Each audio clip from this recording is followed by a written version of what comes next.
14장 심판자 하나님. 당신은 하나님의 심판을 믿는가? 이 말은 당신이 우리의 심판자 역할을 하시는 하나님을 믿느냐는 뜻이다. 많은 사람들은 그렇게 믿지 않는 것 같다. 그런 사람들에게 하나님을 아버지요, 친구요, 돕는 자시며 우리의 모든 연약함과 어리석음과 죄에도 불구하고 우리를 사랑하시는 분이라고 말하면 그들의 얼굴은 밝아진다. 당신은 즉시 그들과 의기투합하게 된다. 하지만 하나님을 심판자라고 말해보라. 그들은 눈살을 찌푸리고 고개를 흔든다. 그들의 마음은 그 같은 생각을 하면 움찔해진다. 그들은 그런 개념을 불쾌하고 무가치한 것이라고 생각한다. 하지만 성경에서 하나님이 심판자로 활동하신다는 사실보다 더 강조되고 있는 점은 별로 없다. 심판자라는 말은 자주 하나님에게 적용된다. 아브라함은 하나님이 죄로 가득 찬 소돔성을 멸하시려 할 때 그 성을 위해 중재하면서 세상을 심판하시는 이가 공의를 행하실 것이 아니니까 라고 부르짖었다. 입다는 침입자 암몬 족속에게 보내는 최후 통첩을 마무리하면서 내가 내게 죄를 지지 아니하였거늘 내가 나를 쳐서 내게 악을 행하고자 하는도다. 원컨대 심판하시는 여호와는 오늘날 이스라엘 자손과 암몬 자손의 사이에 판결하시옵소서라고 단언했다. 시편 기자는 오직 재판장이신 하나님이여 일어나사 세상을 판단하소서라고 선언했다. 신약 성경에서 히브리서 기자는 만민의 심판자이신 하나님에 대해 말한다.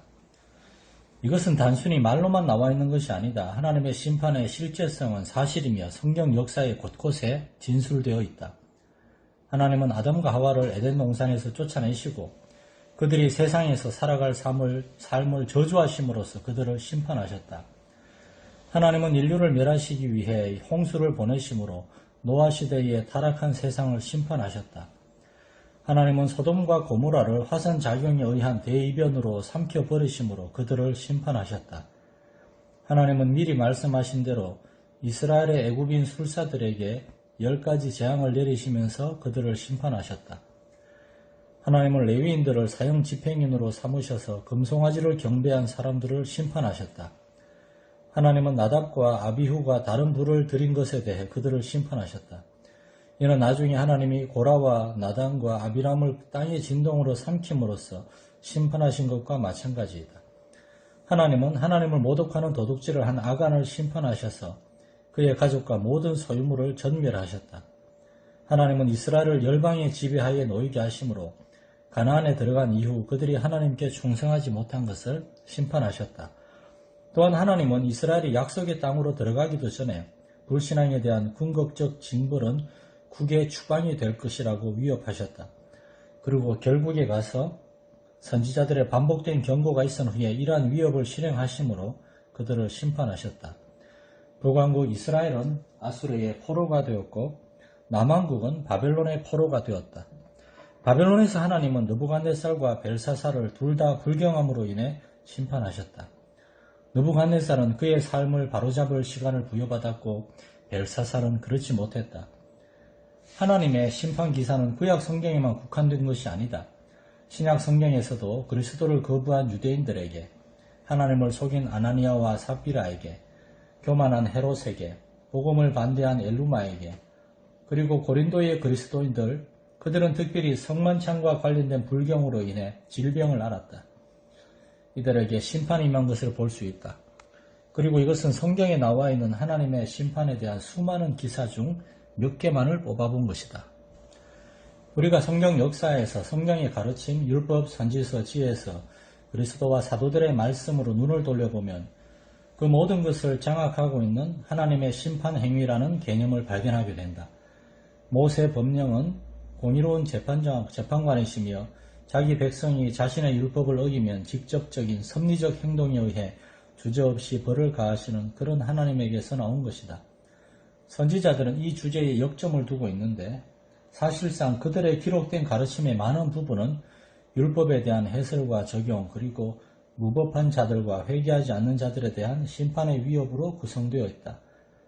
그들은 메시아와 그의 나라에 대해 예언하는 것보다 심판에 대해 설교하는데 훨씬 많은 지면을 할애한다.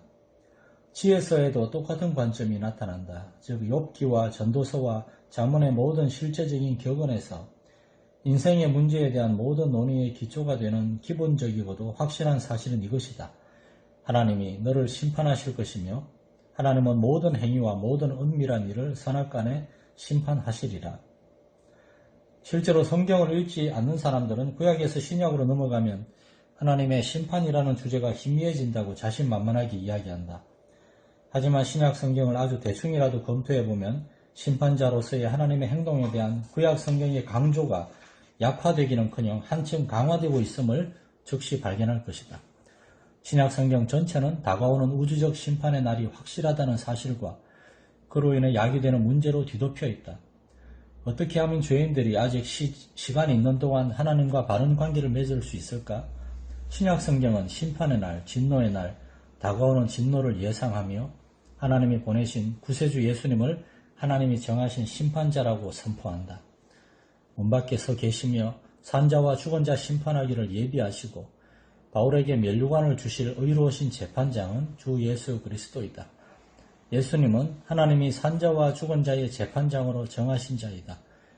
바울은 아덴 사람들에게 하나님은 정하신 사람으로 하여금 천하를 공의로 심판할 날을 작정하셨다고 말했으며 또 로마 사람들에게 내 복음에 이른 바와 같이 하나님이 예수 그리스도로 말미암아 사람들의 은밀한 것을 심판하실 것이라고 썼다. 예수님도 똑같이 말씀하신다.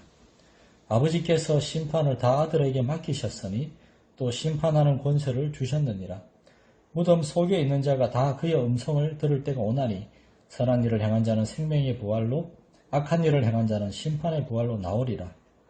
세상의 구세주이신 신약의 예수님은 또한 세상의 심판자이시다. 심판자 하나님의 특징. 그러나 이것은 무엇을 의미하는가? 성부 하나님 혹은 예수님이 심판자라는 개념에는 무엇이 내포되어 있는가? 거기에는 적어도 4가지 개념이 포함되어 있다. 1. 심판자 하나님은 권위를 가진 분이다. 성경의 세계에서 왕은 최고의 통치권을 가졌기 때문에 언제나 최고 심판자였다. 성경에 따르면 바로 이에 근거해서 하나님은 자신이 만드신 세상의 심판자이시다. 하나님은 우리의 조물주로서 우리를 소유하시며 또한 우리를 마음대로 처리할 권리를 갖고 계시다. 그러므로 하나님은 우리를 위해 율법을 만드시고 우리가 그 율법을 지키느냐 지키지 않느냐에 따라 우리에게 보상을 해주실 권리를 갖고 계신다. 대부분의 현대 국가에는 입법부와 사법부가 분리되어 있어서 재판관은 자신이 집행하는 법들을 만들지 않는다. 하지만 고대 세계에서는 그렇지 않았고 하나님도 마찬가지다. 그분은 율법 수여자이자 심판자이시다. 2. 심판자 하나님은 선하고 의로운 것과 일치하는 분이시다. 재판관은 냉랭하고 감정에 치우치지 않아야 한다는 현대적 개념은 성경에는 존재하지 않는다. 성경에 나오는 재판관은 정의와 공명정대한 행동을 사랑하고 사람이 다른 사람을 학대하는 모든 행위를 당연히 혐오한다. 의가 악을 이기고 승리하는 것에 무관심한 불의한 재판관은 성경의 기준에 따르면 극악 무도한 인물이다.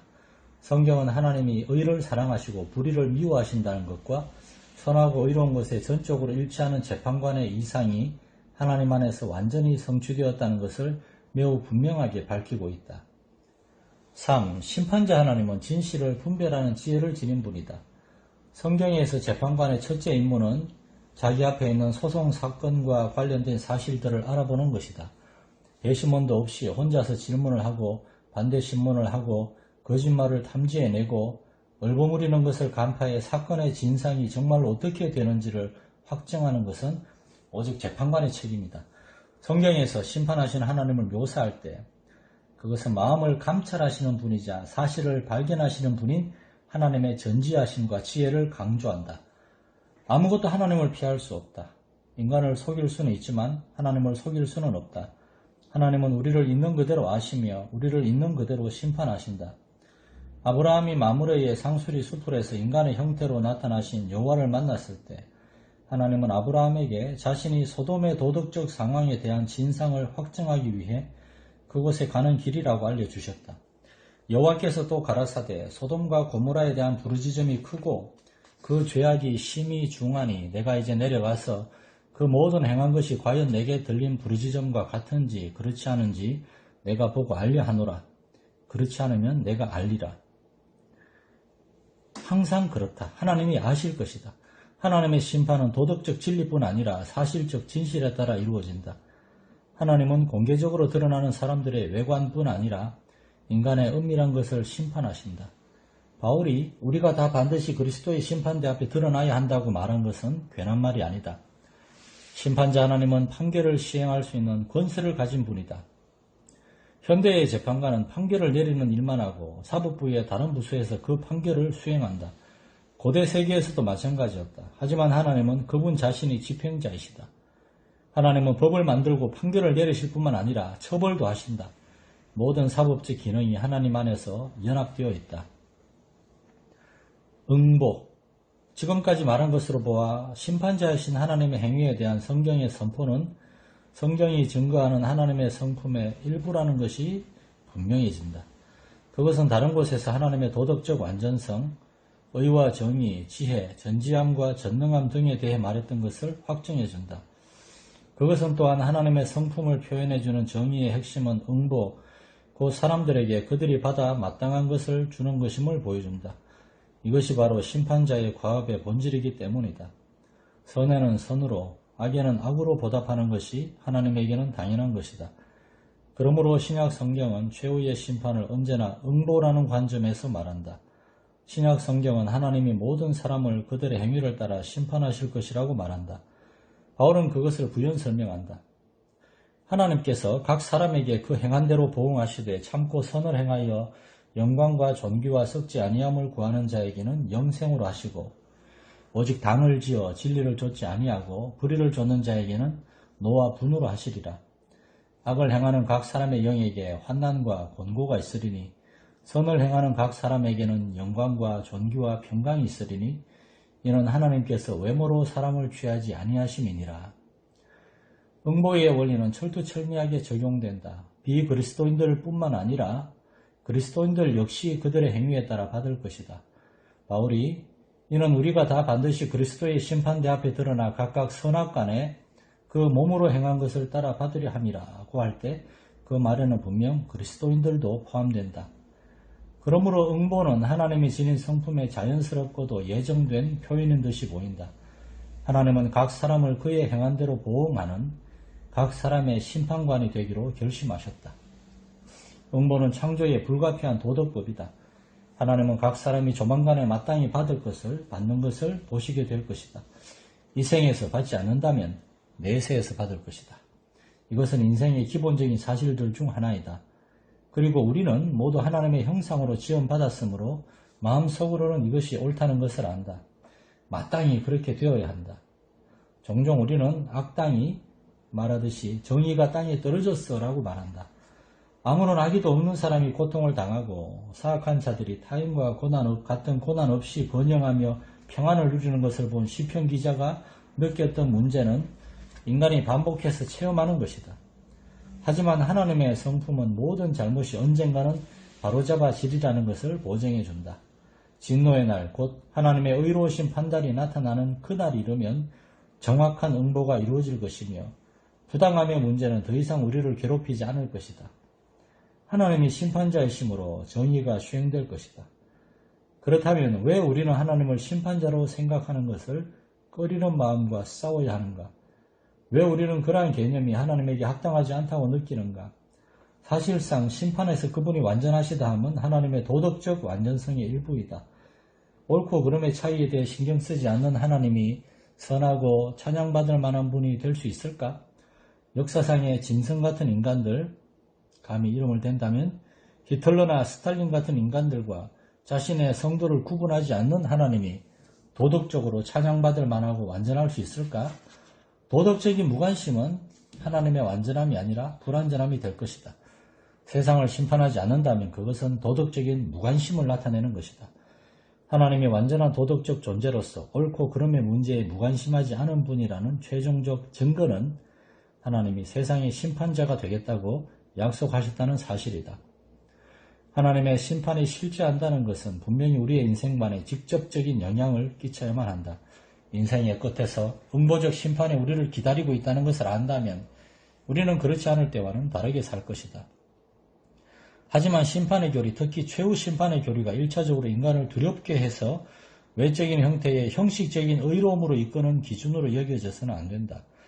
그것이 불경한 자들에게 무서운 함축을 지니고 있는 것은 사실이다. 하지만 그것의 주된 취지는 하나님의 도덕적 성품을 계시하는 것이며 인간의 삶에 도덕적 의미를 부여하는 것이다. 레온 모리스는 그 점을 다음과 같이 썼다. 최후 심판의 교리는 인간의 책임과 정의가 마침내 현세의 삶의 본질적인 부분인 모든 잘못을 이기고 승리하리라는 확신성을 강조한다. 전자는 가장 겸손한 행동에도 존엄성을 부여해주며 후자는 한창 치열하게 싸우고 있는 사람들에게 평안함과 확신을 가져다 준다. 이 교리는 인생에 의미를 부여한다. 기독교적 심판과는 역사가 한 목표를 향해 움직인다는 것을 보여준다. 심판은 하나님과 선의 승리라는 개념을 보호해준다. 선과 악 사이에 현재 일어나고 있는 충돌이 영원히 계속된다는 것은 생각할 수도 없는 일이다. 심판이란 악이 권위 있게 결정적으로 최종적으로 처리될 것임을 뜻한다. 심판은 결국에 하나님의 뜻이 완전히 이루어지리라는 것을 의미한다. 성부 하나님의 대행자이신 예수님. 사람들은 신약 성경에서 천국과 지옥에 대한 권세와 마찬가지로 최종적 심판에 대한 주된 권세 역시 주 예수 그리스도께 있다는 것을 언제나 깨닫는 것은 아니다. 영국 국교회의 장례식에서 예수님을 거룩하고 자비로운 구세주, 가장 합당하신 영원한 심판자라고 칭하는 것은 옳다. 모든 사람이 그들이 살았던 삶에 대한 영속적이고도 영원한 결과를 받기 위해 하나님의 보좌 앞에 나오는 그날에 예수님은 성부 하나님을 대행하는 심판자가 될 것이며 예수님이 그들에게 하시는 영접 혹은 거부의 말씀이 결정적인 것이 되리라는 점을 계속해서 확정하셨기 때문이다. 예수님을 심판자로 가장 분명하게 예표하는 부분은 마태복음 25장 31절에서 34절 그리고 41절이다. 인자가 자기 영광의 보좌에 앉으리니 모든 민족, 모든 사람을 그 앞에 모으고 각각 분별하기를 그때 임금이 그 오른편에 있는 자들에게 이르시되 내 아버지께 복받을 자들이여 상속하라. 또 왼편에 있는 자들에게 이르시되 저주를 받은 자들아 나를 떠나 영영한 불에 들어가라. 심판자로서 예수님이 가지는 특전을 가장 분명하게 설명하는 부분은 요한복음 22장 22절에서 23절, 26절에서 29절이다. 아버지께서 아무도 심판하지 아니하시고 심판을 다 아들에게 맡기셨으니 이는 모든 사람으로 아버지를 공경하는 것 같이 아들을 공경하게 하려 하심이라. 아버지께서 인자됨을 인하여 심판하는 권세를 주셨느니라. 무덤 속에 있는 자가 다 그의 음성을 들을 때가 오나니 선한 일을 행한 자는 생명의 부활로 악한 일을 행한 자는 심판의 부활로 나오리라. 하나님이 친히 임명하셨기 때문에 우리는 예수 그리스도를 피할 수 없다. 예수님은 모든 사람의 삶의 끝에 예외 없이 서 계신다. 내 하나님 만나기를 예비하라는 것이 이스라엘에 보내는 아모스의 메시지였다. 부활하신 예수님을 만나기를 예비하라는 것이 오늘날 세상에 주시는 하나님의 메시지이다. 그리고 우리는 참된 하나님이시며 완전한 인간이신 예수님이 완전히 의로운 심판을 하시리라고 확신할 수 있다. 마음의 지표. 앞에서 보았듯이 최후의 심판은 우리의 행위에 따라 이루어질 것이다. 즉 우리의 행동, 우리 삶의 여정 전체에 따라 될 것이다. 이는 우리의 행동들이 법정에서 어떤 보상을 받을 만하다는 것이 아니라 그 행동들이 마음속에 무엇이 있는지, 즉 각 행위자의 진정한 본성이 무엇인지를 나타내는 지침을 제공한다는 것이다. 예수님은 사람이 무슨 무익한 말을 하든지 심판날에 이에 대하여 신문을 받으리니 내 말로 의롭다함을 받고 내 말로 정죄함을 받으리라고 말씀하셨다. 우리가 입 밖에 내는 말의 중요성은 바로 이것이다. 즉 말은 당신이 내면적으로 어떤 존재인가를 보여준다. 예수님은 바로 이 점을 중시하셨다. 그 열매로 나무를 아느니라. 너희는 악하니 어떻게 선한 말을 할 수 있느냐. 이런 마음에 가득한 것을 입으로 말함이라. 마찬가지로 양과 염소에 대한 본문에서는 어떤 사람이 그리스도인들의 필요를 채워주었는가 아닌가에 호소한다. 그것의 의미는 무엇인가? 그것은 어떤 행동은 구원을 얻을 만큼 선한 반면 다른 행동은 그렇지 않다는 것이 아니라 이러한 행동으로부터 그리스도에 대한 사랑 곧 믿음에서 흘러나오는 사랑이 그 마음속에 있는가를 볼 수 있다는 것이다. 일단 최후 심판에서 행위가 지닌 중요성이 영적 성품의 지표로서의 중요성임을 깨닫고 나면 많은 사람을 당황하게 하는 한 가지 질문에 대답할 수 있게 된다. 예수님은 내 말을 듣고 또 나 보내신 이를 믿는 자는 영생을 얻었고 심판에 이르지 아니하나니 사망에서 생명으로 옮겼느니라고 말씀하셨다.